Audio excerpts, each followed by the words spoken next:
تجيبيه ولا تسيبيه. مود من الحاجات الكويسه جدا اللي سعرها اقتصادي، بتدي لمعه للشعر، بتخلي شكل الكيرلي متحدد، بس بحس ان هو اقرب لبديل الزيت اكتر من ان هو ليف ان. بيديكي لمعه الزيت، هي مش بتدهن ولكن بيدي لمعه حلوه للشعر.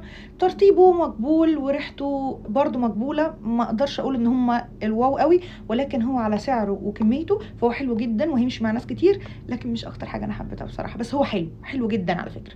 ان انا شعري جاف جدا فبيحتاج حاجه ترطبه من الاعماق من الاخر. اظن الناس اللي فتلت شعرهم انعم مني هيكون حلو جدا معاهم. نتائج الطبيعه اللي هو مكتوب عليه بديل البروتين، وان هو فيه كولاجين وبيحل كل مشاكل الشعر، وان انت هتشوفي منه نتيجه فوريه. وفي ناس بتكوي بيه شعرهم، وفي ناس بتسيبه، وفي ناس بتقول الصح لا نغسله.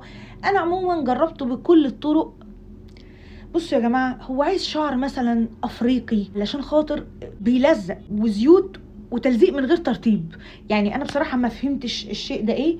هل بيدي احساس يعني ان الشعر مفرود ولا كده؟ لا، انت لو لفيتي شعرك مثلا دوامه او اللي هي طاقيه يعني هتلاقيه مفرود زي اي كريم.